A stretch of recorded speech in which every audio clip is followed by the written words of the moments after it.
prazer é meu. Amém. Começa contando pra gente como começou a sua história. A minha história, ela começa um pouco triste e depois ela tem um desfecho legal, né? Na verdade, eu sou o terceiro filho de uma família que a minha mãe já gerou 4 filhos, dos 4, né? Eu sou o terceiro. E eu fui, logo quando eu nasci, alguns meses, né? A minha mãe me rejeitou quando criança. Ela me doou para que uma outra família cuidasse de mim. E pela misericórdia de Deus, né? Eu vejo dessa forma hoje, pelo entendimento que a gente tem, o Senhor permitiu que essa família que viesse a me adotar, a me criar, ela me deu educação, me deu bastante amor, carinho. E nessa família tinha minha mãe, né? Que sempre falou de Jesus para mim, sempre foi uma das grandes incentivadoras para que eu viesse realmente ter uma caminhada cristã. Mas na época eu queria saber de Deus, ia para a igreja por obediência, mas nunca me envolvi totalmente com o Evangelho. Ia algumas vezes para que não viesse a ter nenhum tipo de problema, até para ela não ficar chateada comigo, mas nunca senti, né, o desejo de realmente servir ao Senhor e estar lá junto com ela, servindo a Deus na igreja. E a gente foi crescendo, conhecendo a malandragem, né? Andei com vários tipos de pessoas. Você nunca usou drogas? Graças a Deus nunca me envolvi com droga, porque eu já era um garoto problema sem usar droga, né? Eu aprontava bastante, era muito de brigar, muito de trazer. Eu creio que na minha rua, das pessoas que residiam na minha rua, eu acho que era o garoto mais problemático da rua, a ponto das mães falarem que não queriam que seus filhos andassem comigo, né?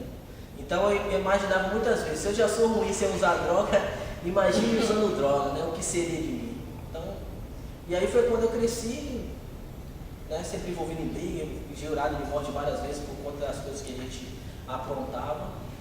E tinha amigos que sempre falavam de Deus para mim. Qual foi a coisa mais grave que você fez naquela época?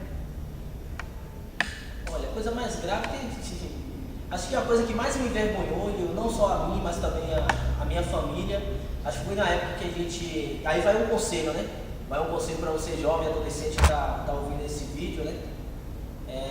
Eu sempre digo, né?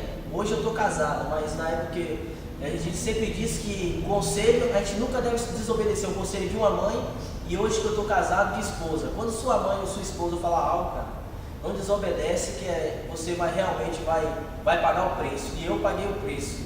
Uma das coisas que mais me trouxe constrangimento e vergonha, não só a mim, mas aos meus familiares também, eu lembro como se fosse hoje, foi uma noite em que ia ter os primeiros jogos estudantis da minha cidade, né, cidade de Piauí. E naquela mesma noite a minha mãe falou pra mim que eu não viesse sair, que eu ficasse em casa com ela, que ela estava sozinha. E eu me lembro que eu falei, mãe, tantas meninas na rua para me pegar, tanta menina gata no ginásio de esportes, a senhora acha que eu vou ficar aqui perdendo meu tempo com a senhora? E saí. 40 minutos depois que a gente havia saído, a gente se envolveu lá em uma confusão e eu acabei sendo preso. Eu e mais 2 amigos, nós fomos presos e conduzidos à delegacia, né? Então, para mim, assim, como adolescente e jovem, que eu estava na fase de transição de adolescência para a fase de juventude, eu acho que foi algo assim que mais me marcou e mais me deixou envergonhado, trouxe vergonha não só para mim, mas para minha família. Foi um momento muito difícil mesmo. E pelo fato de não ter obedecido aquilo que a minha mãe havia dito antes, né? Se tivesse ficado em casa, certamente teria poupado tanto a mim quanto a minha família nesse constrangimento. E quando foi que você conheceu a Cristo? E que situação te impulsionou a isso? Tem a ver com a pergunta anterior que nós respondemos.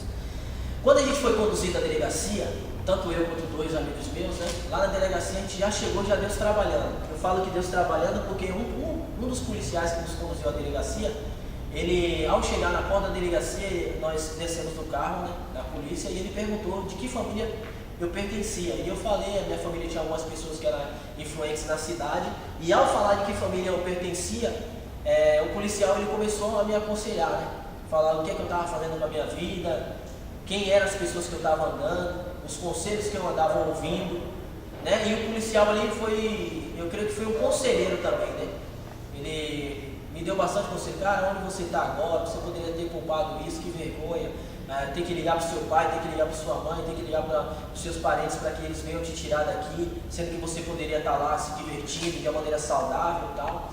E aí nós ficamos ali na delegacia por 40 minutos, e após 40 minutos o meu tio, né, Gilson Araújo, ele é oficial de justiça, ele chegou na delegacia e conseguiu, né, a minha liberação e eu retornei para casa. Confesso que acho que foi um dos maiores alívios que eu já senti na minha vida. E naquela época foi muito difícil para mim, porque eu sempre fui um jovem muito cercado de amigos, sempre fui um jovem que gostava de muita bagunça, no colégio era punido diversas e diversas vezes. Então era muito difícil realmente. E quando eu comecei a ir à igreja, eu comecei a ter uma resistência das pessoas que andavam comigo, né? Eu me lembro uma vez, eu testemunho sempre isso, quando eu tenho a oportunidade de falar isso para algum jovem, adolescente, muitas e muitas vezes eu ia para a igreja, e ao retornar da igreja, tinha um grupinho da galera que eu andava, ficava na esquina, próximo lá de casa, e eu por muitas e muitas vezes, confesso aqui para os irmãos, que eu escondia a minha Bíblia, justamente para que na hora que eu passasse perto dos meus amigos, a galera já começava a gritar de longe, Pai do Senhor, irmão, ô glória, aleluia, e aquilo ali trazia, por falta de maturidade da minha parte, trazia um constrangimento a ponto de eu esconder a minha Bíblia. E um dia eu tendo os meus devocionais com Deus em casa, né?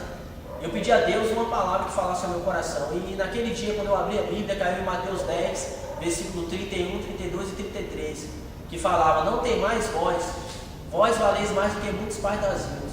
Aí falou, a palavra vinha no versículo seguinte, que dizia, que todo aquele que me confessar diante dos homens, eu o confessarei diante do meu Pai que está nos céus. Mas todo aquele que me negar, versículo 33 diz, mas todo aquele que me negar perante os homens, eu também o negarei diante do meu Pai que está nos céus. Então naquele dia ali foi um abrir de meus olhos, e a partir dali eu passei a não ter mais vergonha do Evangelho, não ter mais vergonha de professar a minha fé, não ter mais vergonha de influenciar outras pessoas. E foi quando, graças a Deus, eu pude realmente mostrar para as outras pessoas que eu realmente queria um compromisso sério com Deus. Algumas pessoas desacreditaram, pessoas começaram a falar, um mês, aí passava um mês, 3 meses, passava os 3 meses, um ano, passava um ano, e hoje, graças a Deus, já são, se eu não me engano, 14 anos de caminhada cristã. Eu nunca me afastei, nunca dei um mau testemunho, nunca fui disciplinado na igreja, nunca tive nenhum tipo de problema ministerial, graças a Deus, convicto daquilo que Deus ministrou na minha vida. Qual foi a sua maior experiência com Deus? Olha, experiências com Deus são pessoais, né? Mas eu tive várias. Acho que tivemos experiências, tem uma experiência que me marcou uma vez no leito do hospital, uma mulher, ela era envolvida com bruxaria, com macumbaria e estava no leito do hospital. E nós, todos os domingos, né, nós íamos evangelizar aquela mulher ali no Hospital Geral de Piauí. E um dia nós sentimos de Deus fazer o apelo, aquela mulher, ela aceitou a Jesus. E 3 dias depois, né, que a gente havia feito o apelo, que geralmente a gente ia todo domingo, né, de domingo a domingo. Então, no domingo após a gente fazer o apelo, 3 dias após a gente fazer o apelo, essa mulher veio a falecer. E a gente ficou muito impactado pelo fato de realmente ter sido esse canal, né, de Deus para que houvesse a salvação, que a salvação alcançasse aquela vida. E outra experiência que foi muito marcante na minha vida na época eu estava numa igreja tradicional ainda, Igreja Batista de Renova, uma igreja tradicional, e nós ouvíamos muitas vezes pelas pessoas que nós caminhávamos falar sobre os dons do Espírito Santo, sobre o batismo em línguas, sobre manifestações do Espírito Santo de Deus. E eu, por ser uma pessoa, né, que fazia parte de uma igreja tradicional, eu sempre questionava a Deus a respeito dessas coisas, orava a Deus, falava, Deus, se realmente essas coisas são do Senhor, eu quero ter a experiência. Se não for do Senhor, eu não quero ficar mais pensando acerca disso, acerca de dom de línguas, a respeito de batismo com o Espírito Santo. E comecei a orar a Deus. E eu lembro como hoje também, um dia a gente saiu para evangelizar, eu, o Esdras, a gente foi evangelizar no bairro. 3 pessoas que a gente tinha marcado para fazer uma visita nesse bairro, todas as 3 falharam, né? As pessoas não estavam em casa, eles saíram. E nós retornamos para casa. E ao chegar em casa, eu estava com o CD de Ouvir e Crer, né? O Ministério Ouvir e Crer. E ao retornar para casa, a gente estava no caminho ainda, o Esdras falou, né? Vamos lá para casa. Acho que minha mãe fez um almoço lá, vamos almoçar lá em casa. Eu fui para casa do Esdras. Ao chegar lá, todas as pessoas tinham saído e a dona Marli, né, tinha deixado um recado que o almoço estava pronto, que a gente podia ficar à vontade. E nós deitamos no sofá, que a gente estava um pouco cansado da caminhada, e eu coloquei o CD e a gente começou a ouvir, né, o Ministério Ouvir e Crer tocando as canções, né, tem uma música que fala Eu Me Encontrei com Jesus, né, e a sua luz mudou o meu ser, foi quando eu cheguei e senti o desejo de chamar ele para orar, né? A gente estava com fome, naquele momento a gente foi impactado pelo louvor, pelas coisas que estavam acontecendo ali naquele lugar, e eu chamei ele para orar, e ele saiu correndo, fechando todas as portas da casa, fechou a porta de entrada, passou o cadeado no portão, fechou a porta do quintal, e nós ficamos ali naquela sala, né, orando ao Senhor, e começamos a clamar a Deus. E no momento eu confesso aos irmãos que não veio no meu coração nenhum desejo de pedir nada, só agradecer. Comecei a louvar a Deus por aquilo que Ele estava fazendo na minha vida, comecei a louvar a Deus pelas pessoas influentes na minha vida, comecei a louvar a Deus pela oportunidade de conhecer o Evangelho, de propagar o Evangelho. E foi quando em um determinado momento a gente tinha um óleo ungido lá, eu pedi ao Esdras que me ungisse com aquele óleo, né, e orasse pela minha vida. E o Esdras, naquele momento, sem entender muita coisa, mas em obediência também, passou o óleo na mão e começou a clamar comigo. Foi quando eu tive, eu creio que uma das maiores experiências espirituais da minha vida. E eu fui naquela tarde ali batizado com o Espírito Santo e comecei a falar em outras línguas. Confesso aos irmãos que eu creio que foi uma das maiores experiências, assim, algo inexplicável, né? Só quem já viveu, e eu ainda dentro da igreja batista, né?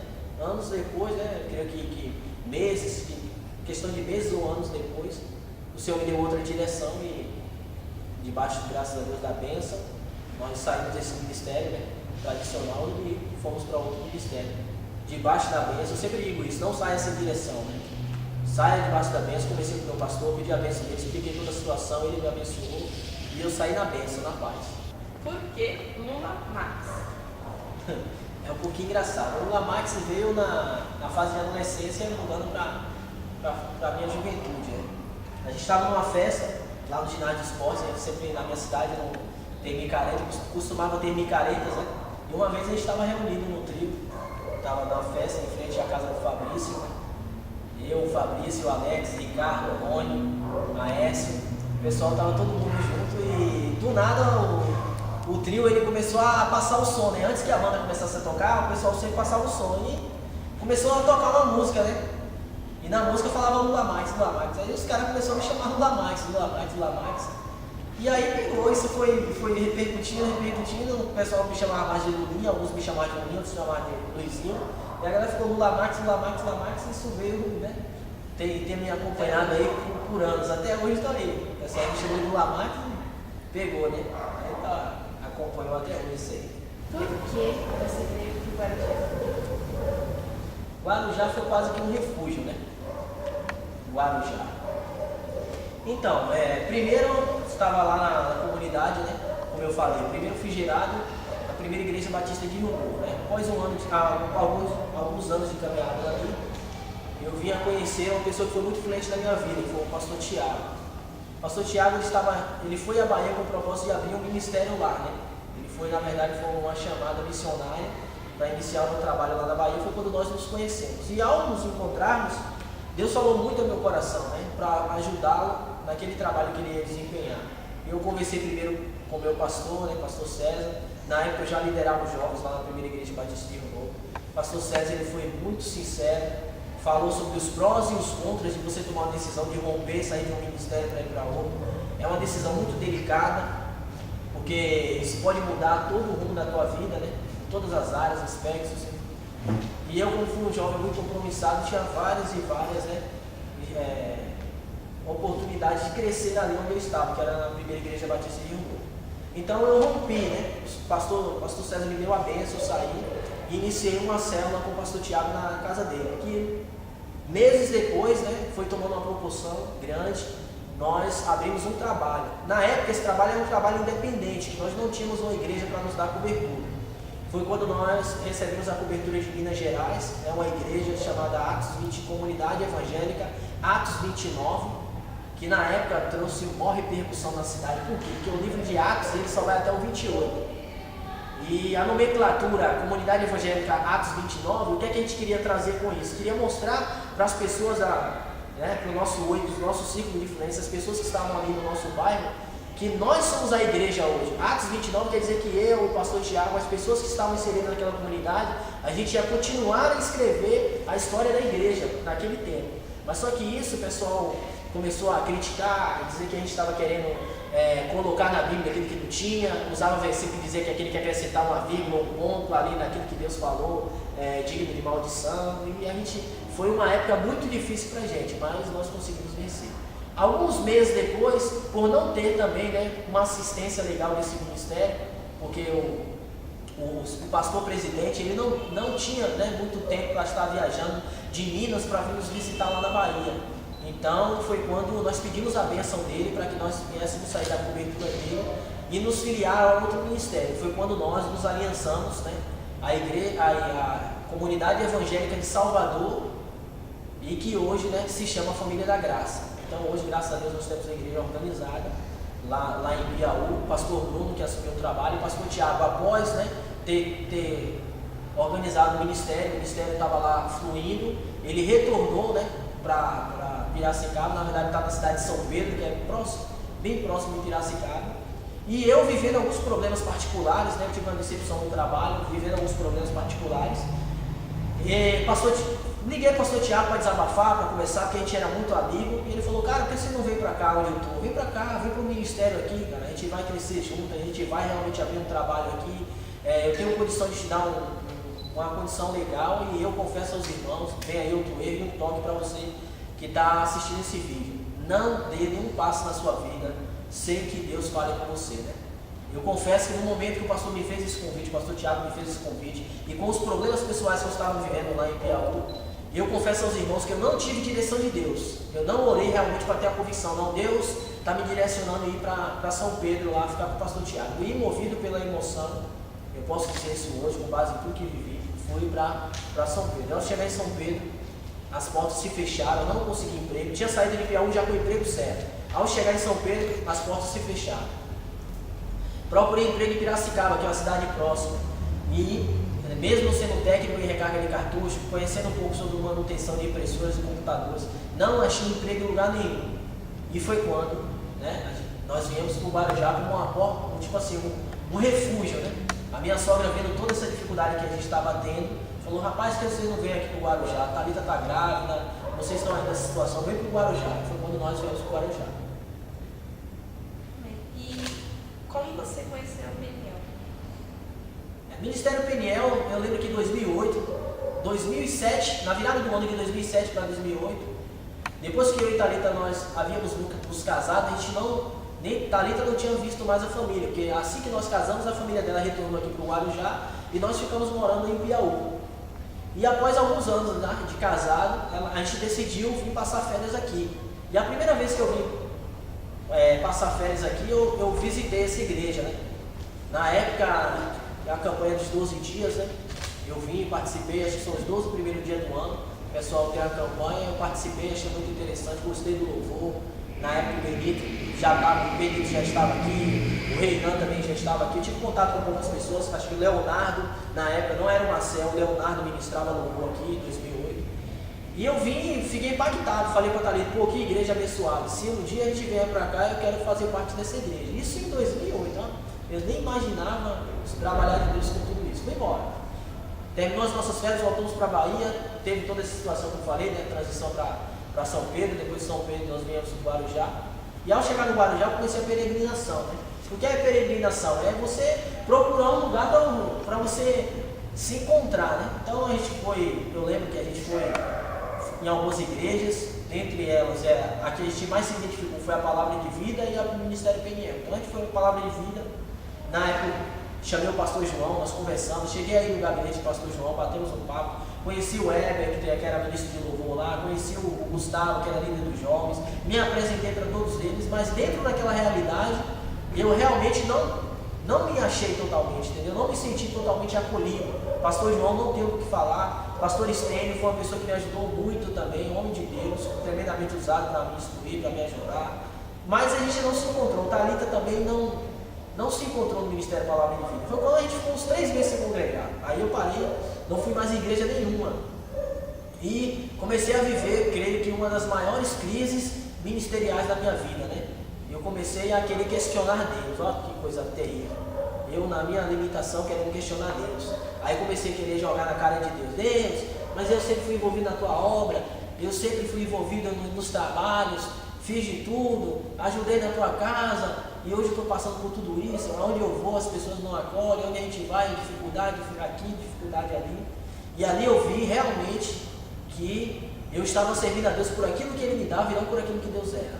Né? Aí Deus começou a tratar no meu coração. Foi quando a gente nós recebemos, né, um convite para almoçar na casa de uma das tias de Thalita, que é a tia Lena.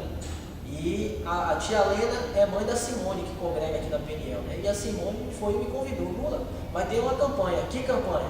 Campanha dos 12 dias, né? Então já era em 2009, o início da campanha, em 2010, o início da campanha. E aí nós viemos, né? Passamos esses 12 dias da campanha. Eu lembro até o tema como se fosse hoje: 12 dias de príncipes e princesas.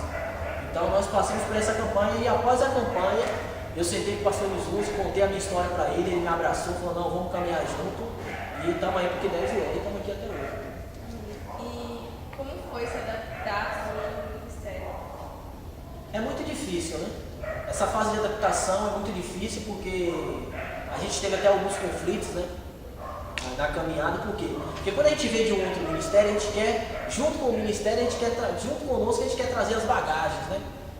De outros ministérios. E cada ministério, cada lugar, cada trabalho, ela tem sua metodologia de trabalho. Cada empresa tem sua metodologia de trabalho. Cada lugar, né, tem uma hierarquia que deve ser obedecida, né? No caso, eu cheguei aqui cheio de ideias, cheio de vontade de trabalhar, né? E confesso que no meu coração não existia nenhum tipo de vontade de querer mudar o ministério, de querer mudar a metodologia de trabalho do ministério, mas sem que a gente percebesse, a gente queria introduzir coisas que a gente trazia, né, de outro ministério. E foram aí que vieram os conflitos, né? A gente teve muito conflito, mas graças a Deus, eu louvo a Deus por cada um deles, porque cada dificuldade que eu passei aqui no Ministério PNL me fez amadurecer acerca da visão, me fez amadurecer acerca da célula, me fez amadurecer, né, acerca de liderança, me fez amadurecer acerca da autoridade de submissão, né, me fez respeitar o espaço do outro, respeitar o limite do outro, saber até onde eu posso opinar, até onde eu não posso opinar, saber o que eu devo falar, o que eu não devo falar, saber o que eu posso me expressar, o que eu não devo me expressar, mas devo colocar diante de Deus. E graças ao Senhor, eu louvo a Deus por cada experiência que eu tenho vivido. Sei que existem até pessoas que talvez nessa caminhada a gente acaba afetando, desagradando, né? Eu sempre digo, nas oportunidades que eu tenho de pregar, de ministrar a palavra, eu sempre me falo, eu prezo muito pela comunhão, pelo andar junto, por estar junto, mas infelizmente, né, a gente nunca vai conseguir agradar a todos e os problemas sempre vão existir, mas a gente tem que saber, né, que Deus sempre tem o melhor. Aí vem um texto que eu amo muito, que é Romanos 8:28, que fala que os planos, né, do coração de Deus para nós é muito além, né, daquilo que a gente pode pensar ou imaginar, mediante aquilo que Deus pode fazer nas nossas vidas. Como você chegou no Ministério de Jovens? Aí, né? O Ministério de Jovens, na verdade, não foi nada premeditado, nem forçado por mim, né? Eu cheguei na igreja e assim, as pessoas tinham um pregador, uma vez que eu pregar lá na nossa igreja na Bahia, ele falou algo que me marcou, né? Ele falou sobre duas coisas, sobre caráter e carisma. E ele falou que carisma é o que você tem por fora e caráter, né, é o que você tem por dentro. E é importante que você tenha os dois, tenha carisma e tenha caráter, sabendo sempre dosar os dois, né? E eu acho que a maneira que me levou a trabalhar com jovens, acho que o que pesou mais foi essa questão do carisma, entendeu? Eu sempre fui uma pessoa que me relacionei bem com as pessoas, descontraída, muito sorridente, um brinco com o outro. E eu acho que isso foi despertando nos jovens, né? O desejo, o cara legal que poderia trabalhar com jovens é o Lula e tal. E sinceramente eu não sabia de nada. As pessoas começaram por trás dos bastidores, né? Os jovens procuraram o pastor Jesus e falou: tem o Lula já trabalhou com jovem, por que eu não coloco o Lula para trabalhar com jovens aqui na igreja? E eu sem saber de nada. Eu tipo assim, é como mãe, né? Os filhos aprontam é o último a saber. No meu caso, a galera começou a articular, começou a correr, começou a conversar, a cogitar. E aí foi quando o pastor, né, Jesus conversou com o pastor João, e o pastor João falou: não, vamos ficar de olho nele. E aí começaram a me dar algumas coisas para fazer, né, como se fosse assim, um test drive, né. Aí foi quando me deram a mídia do Data Show para trabalhar, comecei a fazer, tinha questão do louvor, sempre me pediu um favor realizar. Aí depois de um tempo, eu não sabia, em todo momento rolando essa sondagem eu não sabia. Depois de um tempo, eles vieram me procurar e me fizeram o convite, né. Na época, A Viviane e o André já faziam trabalho de jovens, o André estava um pouco atarefado, e o André ia sair da liderança de jovens e ia permanecer só, na verdade ia sair o André e a Viviane, né? Aí a Viviane falou que estava sentindo ainda contribuir mais um pouco com os jovens, e aí nós, na verdade, fizemos uma junção, eu me uni com a Viviane para que a gente desse continuidade no trabalho. Alguns meses depois, né, a Viviane foi, né, me deu a bênção para que eu permanecesse com o trabalho, e nós temos, né, trabalhado aí até hoje, que já vai fazer 2 anos que a gente está nessa liderança de jovens aqui na igreja. Amém. E como é que é trabalhar com jovens? Olha, não é tarefa muito fácil, né? A gente tem as nossas limitações. Eu sou uma pessoa, quem me conhece sabe que eu me cobro muito em todos os aspectos. O maior exemplo disso é minha esposa. Minha esposa não gosta de fazer nada para mim, porque eu sou extremamente chata nas questões. Eu quero tudo certinho, eu quero tudo assim, assado. E ela fala, te ajudar é muito ruim, porque tu exige demais. Então, eu muitas vezes me cobro muito. Se você fosse perguntar hoje, Lula, você se acha altamente qualificado para liderar os jovens, automaticamente eu ia te falar que não. Entendeu? Eu ia te falar, várias pessoas, até dentro do nosso ministério, falar, não, talvez o irmão tal desenvolveria um trabalho melhor do que eu, ou fulano de tal faria um trabalho melhor do que eu. Mas eu acho que o que mais marca na questão do meu ministério é que eu deixo Deus trabalhar. Entendeu? Eu não sou eu, não são. Eu sempre digo, o privilégio de fazer algo para Deus é meu. Né? Eu sempre falo isso para os jovens. Deus, essa obra aqui é de Deus. Né? O Lula é apenas uma engrenagem que ajuda o ministério a funcionar. Se o Lula hoje não quiser mais exercer o seu papel como líder do ministério de jovens, Deus vai levantar uma outra pessoa que faça um trabalho até mais extraordinário do que o meu. Por quê? Porque a obra não é do Lula. Muitas vezes as pessoas, a gente vê na caminhada cristã, as pessoas acham que o Lula é o líder dos jovens, o Lula é o dono dos jovens. O líder, ele nunca deve ser uma pessoa inacessível, ele tem que ser acessível, entendeu? E eu nunca vou querer possuir as pessoas, achar que as pessoas são minhas, que os jovens são meus, que elas devem vestir da maneira que eu acho correta, que eles devem andar da maneira que eu acho correta. Eu vou influenciar, e a melhor maneira de influenciar é viver. Eu hoje, né, tenho as minhas limitações? Tenho, mas eu posso falar que as pessoas podem olhar para mim e ver a maneira que eu sirvo a Deus, entendeu? Eu abro a minha família, abro a minha vida, abro a minha maneira de agir, e eu creio que eu tenho influenciado na minha vida as pessoas a servirem a Deus. Amém. E qual foi a maior dificuldade que você passou no seu ministério? A maior dificuldade foi o que eu falei antes, né? Essa questão do choque ministerial. Muitas vezes a gente vem com alguma bagagem, né? A gente traz, quando a gente vem de outro ministério, a gente traz conosco uma bagagem. Os jovens, quando vêm do mundo, traz consigo uma bagagem, né? E a gente quer, sem que a gente perceba, muitas vezes, a gente quer introduzir um pouco, muitas vezes quer comparar. Aí não dá certo. Imagina, eu estou casado com o Thalita hoje, se eu quisesse comparar minha esposa com a ex-namorada que eu tinha, não vai dar conflito? Não vai dar conflito? Vai dar. Então o ministério é a mesma coisa. Se eu estou hoje aqui, eu tenho que me submeter à visão que o ministério abraça. Eu tenho que estar submisso ao trabalho que já é realizado aqui. Se eu estou com saudade do ministério Comunidade Evangélica de Piauí, que hoje é a Família da Graça, ou se eu estou com saudade da primeira igreja Batista de Rio Novo, então eu devo orar ao Senhor e retornar para os meus antigos ministérios e exercer o trabalho que foi iniciado lá. Entendeu? Então, o que é, para mim, o maior choque foi esse, que sem que eu percebesse, né, eu acabava comparando, ou muitas vezes querendo trabalhar com determinadas situações aqui dentro do ministério, coisas que eu fazia lá. Então isso muitas vezes tem um choque. Porque alguns irmãos que já estão no ministério há mais tempo, já têm uma maneira de trabalhar, já têm uma maneira de se relacionar. Então, quando a gente chega, né, e quer introduzir algo, é uma situação muito delicada. Que isso pode acarretar em um racha, isso pode acarretar muitas vezes em uma divisão, as pessoas acharem que a gente está aqui para dividir o ministério, para arrebanhar o povo para si, e é muito delicado. Então a maior dificuldade para mim é essa, mas graças a Deus eu tenho aprendido, tomando um puxãozinho de orelha aqui, um aperto dali, um beliscão daqui, mas tenho aprendido. Qual é a sua maior motivação para continuar? Olha, a minha maior motivação, como eu disse antes, é ver jovens sendo restaurados, entendeu? A gente teve uma situação agora no retiro, a gente foi recentemente para o retiro. E teve pessoas ali, por exemplo, teve pessoas que eu levei para o retiro que na real, existiam alguns critérios para a gente levar pessoas para o retiro, né? Por exemplo, a pessoa tinha que estar frequente na célula, a pessoa tinha que fazer parte da escola bíblica dominical, a pessoa tinha que estar frequente no culto de jovens. Mas existiam alguns jovens, a minoria, né? Alguns jovens que eu levei e que não estavam obedecendo esses critérios. Mas como Deus havia falado comigo, eu procurei o meu pastor, que eu não faço nada sem direção, procurei o pastor João, e expliquei para ele a situação, ele falou, não, Lula, pode levar qualquer coisa, eu seguro a bronca para você.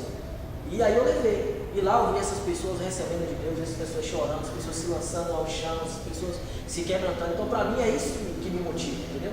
O que me motiva é investir em quem as pessoas não querem investir. A gente tem visto isso muitas vezes. Andar com quem nos faz bem, todo mundo anda.